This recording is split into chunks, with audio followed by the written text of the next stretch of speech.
लोकसभा चुनाव को लेकर बीजेपी की पथसभाएं भी शुरू हो गई हैं। पथसभाओं को लेकर ज्यादा जानकारी देते हुए बीजेपी के वरिष्ठ नेता ज्योति प्रसाद यारोला ने बताया कि पूरे प्रदेश में 5,000 पथसभाएं की जाएंगी, जिसकी शुरुआत बीते रोज से शुरू हो गई। उन्होंने बताया कि इन पथसभाओं में सीएम धामी, बीजेपी प्रदेश अध्यक्ष महेंद्र भट्ट समेत कई अधिकारी भी सरकार की योजनाओं को जनता के सामने रखेंगे और बीजेपी के पक्ष में चुनावी माहौल बनाने का काम करेंगे।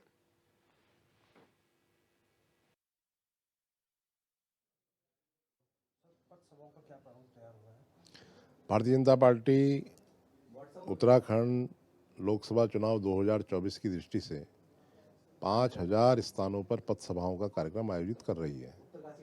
इन 5,000 पथसभाओं में भारतीय जनता पार्टी के वरिष्ठ नेतागण, मुख्यमंत्री, प्रदेश अध्यक्ष, सांसद, विधायक, मंत्रीगण और वरिष्ठ नेता इसमें शामिल रहेंगे।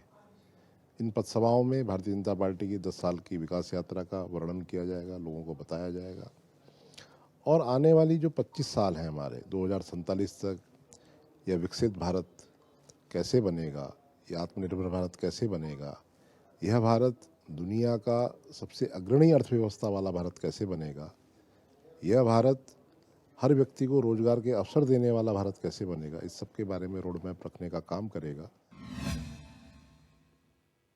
और हमारे ब्यूरो चीफ रोहित विक्रम सिंह हमारे साथ जुड़ गए हैं। रोहित, पथसभाएं बीजेपी की होनी है, कहां कहां पर होनी है और किस तरह की तैयारियां इस दौरान हो चुकी हैं बीजेपी की?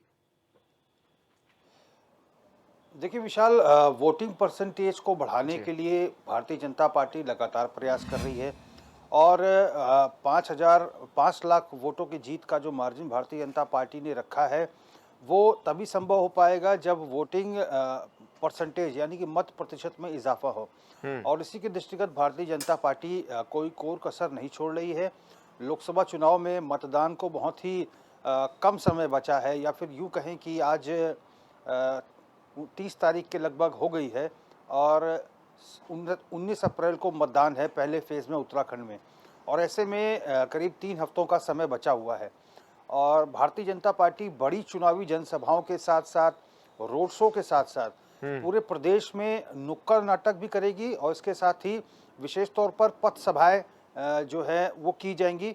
करीब 5,000 पथ सभाएं पूरे प्रदेश भर में की जाएंगी। बहुत सारे ऐसे क्षेत्र हैं विशाल, जैसे एक छोटा कस्बा हो गया या फिर कुछ छोटे मोहल्ले हो गए या छोटे गांव हो गए, जहां पर बड़ी रैली या जनसभाओं को संबोधित नहीं किया जा सकता और जहां से लोग जनसभाओं या रैलियों में शिरकत करने नहीं पहुंच सकते।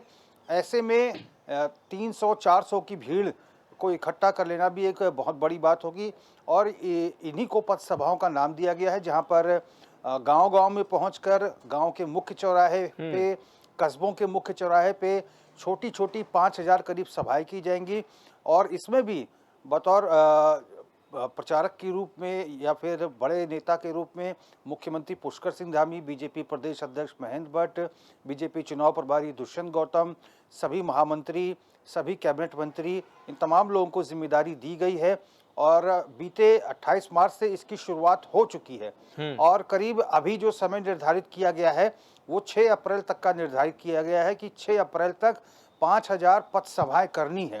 हालांकि 6 अप्रैल पूर्ण रूप से डेडलाइन नहीं है, अगर कुछ समय और लगता है तो 3-4 दिन इसको एक्सटेंड भी किया जा सकता है। और कुल मिलाकर ये 5,000 पथ सभाएं होंगी, जिसमें सरकार की जन कल्याणकारी नीतियों, जन कल्याणकारी योजनाओं के बारे में, चाहे वो केंद्र सरकार की हो चाहे वो राज्य सरकार की हो, जनता को अवगत कराया जाएगा। जो ग्रामीण महिलाएं हैं उनको बताया जाएगा कि आपको जो मुफ्त 3 गैस सिलेंडर मिल रहा है, शौचालय की जो व्यवस्था हुई है और हर घर नल हर घर जल जैसी योजनाएं जो चल रही हैं, ये प्रधानमंत्री नरेंद्र मोदी के दूरगामी सोच का परिणाम है, जिससे जनता लाभान्वित हो रही है।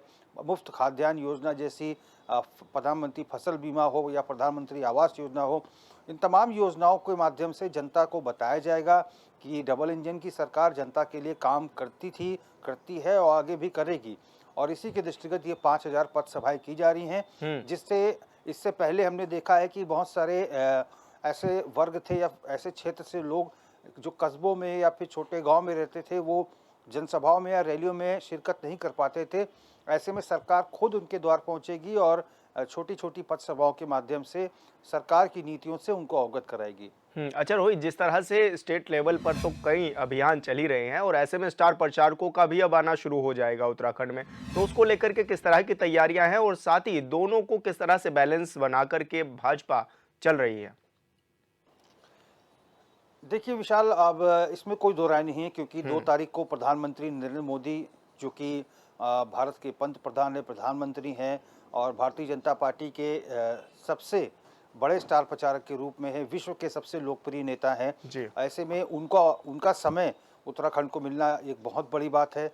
और जब प्रधानमंत्री नरेंद्र मोदी की चाहे एक ही जनसभा अगर उत्तराखंड में हो जाती है, तो वो आवाज़ जो है जन जन तक पहुंचती है, टेलीविज़न के माध्यम से, अखबारों के माध्यम से, सोशल मीडिया के माध्यम से।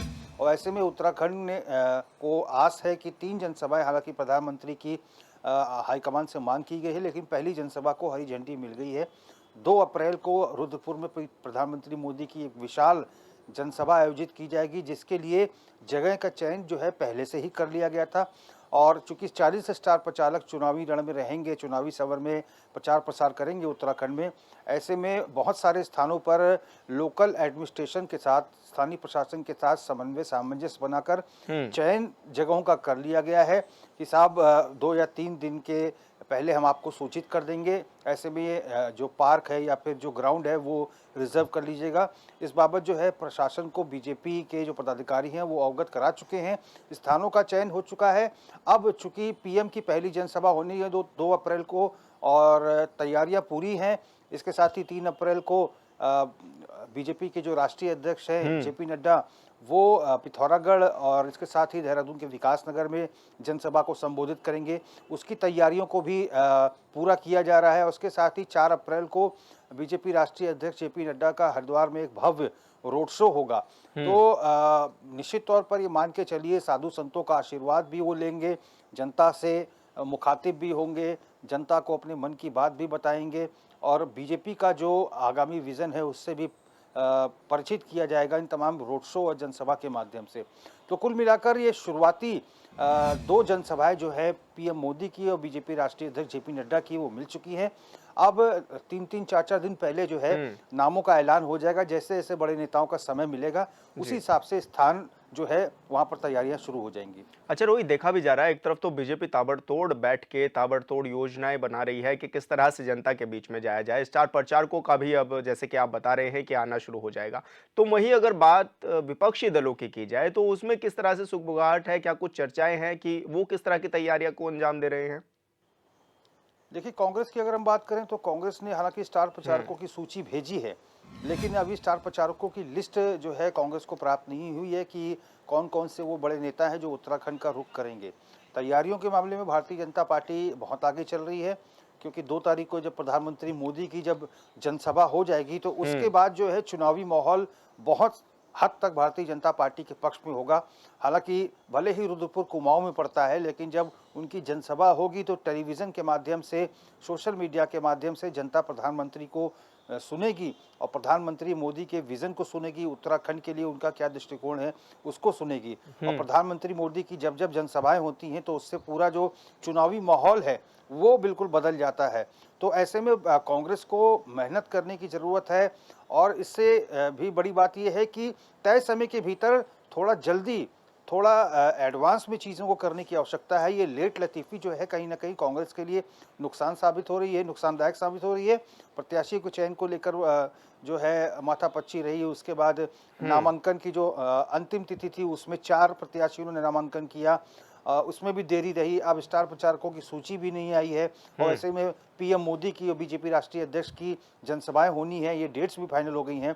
तो ऐसे में कांग्रेस को भी बीजेपी के बराबर परस्पर जो है बिल्कुल टफ फाइट देनी पड़ेगी, तब जाकर चुनावी वैतरणी कहीं ना कहीं कांग्रेस की पार हो सकती है। बिल्कुल रोहित, बहुत बहुत शुक्रिया आपका तमाम जानकारी साझा करने के लिए।